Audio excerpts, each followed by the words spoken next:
গত 25শে জুলাই রাত্রি অনুমান 10টা নাগাদ এটাই থানাধীন কৈলাসবাড়িতে একটা মারামারির ঘটনা ঘটেছিল।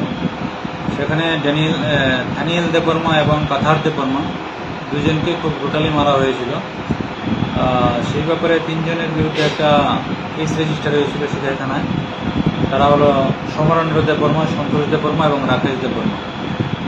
যাদেরকে মারা হয়েছিল তাদের মধ্যে থেকে একজন দানিয়েল দেববর্মা গত 1/8 এই মাসের 1 তারিখে জিবি হাসপাতালে মারা যায়।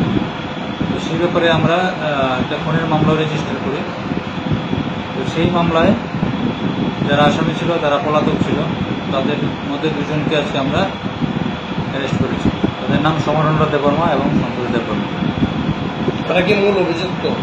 মূল অভিযুক্ত, এফআইআর নাম ছিল তাদের। আর কেউ কি যুক্ত আছে? আরেকজন আছে রাকেশ দেববর্মা, সে এখনো পলাতক। স্যার, 2 জনকে আপনারা কোথা থেকে গ্রেপ্তার করতে সফল হলেন? তাদেরকে আমরা আজকে পেশাতক থেকে নিয়ে এসেছি। কালকে কি কোর্টে ফরওয়ার্ড করা হবে? কালকে কোর্টে ফরওয়ার্ড করা হবে। এই মাসে স্যার, এই ঘটনার পরিপ্রেক্ষিতে এখনো পর্যন্ত এলাকার পরিস্থিতি কোন পর্যায়ে আছে? যাদের ভিকটিম ফ্যামিলি তাদের মধ্যে একটা তারা খুবই ইমোশনাল হয়ে আছে। এটার জন্য এতদিন হয়ে গেছে আসামিটা গ্রেপ্তার হয়নি।